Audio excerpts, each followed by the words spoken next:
অসহায় হয়ে পড়েছেন ক্ষতিগ্রস্তরা। তারা বারবার প্রশাসনের দৃষ্টি আকর্ষণ করে কোনো এক অজ্ঞাত কারণে প্রশাসনে ঘুম ভাঙাতে পারছেন না। জনজাতি পরিবারে হাহাকার দেখা দিয়েছে।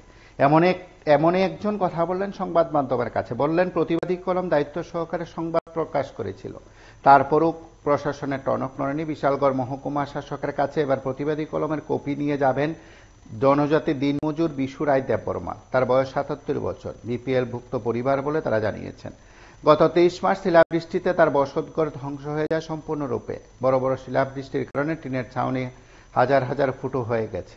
চরিলাম ব্লকের রামনগর ভিলেজের ১ নং ওয়ার্ডের খামারবাড়ি এলাকার নাগরিক তিনি। ২৩ মার্চ রাত্রেবেলার ঘটনা যেমন এখনো মনে রেখেছে, ঠিক তেমনি তারপর এই দীর্ঘ সময় অতিক্রান্ত হলেও তার জন্য কোনো ক্ষতিপূরণ দেওয়া হয়নি বলে অভিযোগ করা হয়। জনজাতি দিনমজুর বিশু রায় দেববর্মা সরাসরি বলেছেন, শিলাবৃষ্টিতে ধ্বংস হয়ে গেছে বসতঘর। বিপিএল ভুক্ত হয়েও তার কোনো সাহায্য মিলছে না। টিভি24 প্রতিবাদী কলমে তিনি তার বিষয়গুলো উত্থাপন করেছিলেন, কথাগুলো তুলে ধরেছিলেন, তারপর সেগুলো সংবাদে প্রকাশ হয়।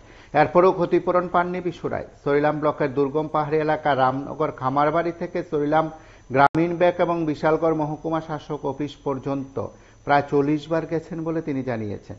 তার গাড়ি ভাড়া বাবদ খরচ হয়ে গেছে অনেক টাকা। বিশালগড় মহকুমা শাসক অফিস থেকে পাঠানো হয় গ্রামীণ ব্যাংক, গ্রামীণ ব্যাংক থেকে পাঠানো হয় মহকুমা শাসক অফিসে। এভাবে তিনি ঘুরতে থাকেন দিনের পর দিন। বিশু রায় দেববর্মার দাবি যে তিনি অসহায় হয়ে পড়েছেন, তাকে ক্ষতিপূরণ দেওয়া হচ্ছে না। অসহায় জনজাতি দিনমজুর বিশু রায় দেববর্মা আবারও সংবাদ মাধ্যমের মুখোমুখি হলেন। তিনি তার চরম হয়রানির কথা শোনালেন। মিলল না ক্ষতিপূরণ, বারবার অসহায়তার কথা জানাচ্ছেন সংবাদ মাধ্যমের মুখোমুখি হয়ে। এবার আবারও শেষবারের মতন যাবেন মহকুমা শাসক অফিসে। এবার ক্ষতিপূরণ পাবেন কিনা সেটা সময় বলবে, তবে তার আগে তিনি কি বলছেন আমরা একবার শুনবো।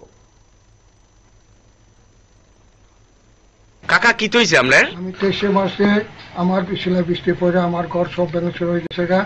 এলাকা আমি এই সরকার কাছ থেকে কিছু পাই না। আমার এই প্রতিবাদী কলমে দেখো প্রমাণ ২৫ এপ্রিলে দেখো এই অবস্থা, আমি কি করে বাঁচি, আমার তো বিপিএল কার্ড, আমার সংসার কিভাবে চলবো, আমার তো অনেক ক্ষতিপূরণ এখন সরকার কাছে পাই না।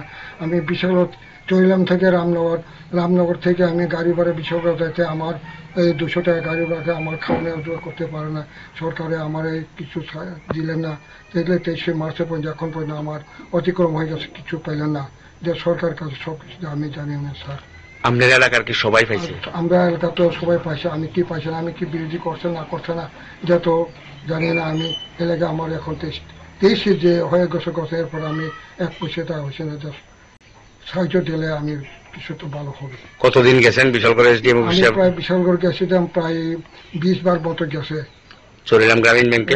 গ্রামীণ ব্যাংকেও তো অনেকবার গেছে, প্রায় ২০-২৫ বার গেছে। টাকা ঢুকছে না? টাকা ঢুকছে না। কে রে, আপনার কি মনে হয় আপনি বিরোধী করেন দেখি আপনারা দেন? আমি তো বিরোধী তো করেন না, এখন বিরোধী করতে বলে দেয় না, এটা তো আমি জানি না। শুধু আমার এই প্রতিবাদী কলমতে দেখুন আপনারা নিউজে।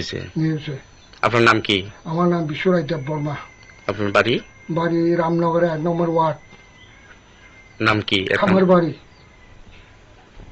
আপনি এখন কি চাইতেছেন সরকারের কাছে? এখন আমি সরকারের কাছে এখন যাইতেছি আমার এসডিএম এর কাছে। আপনি এই পত্রিকা লইয়া এখন কই যাবেন? আমি এসডিএম অফিসে জমা প্রতিবাদী কলম লইয়া।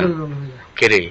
আমার তো টাকা পাইতে হইব, তো সাহায্য পাইতে হইব, দিলে সরকারের কাছে আমি এখন গিয়ে জমা এসডিএম অফিসে। ওইটা আমার কাছে আছে এখন প্রতিবাদী কলমে ২৫ এপ্রিলের যে ঘটনা।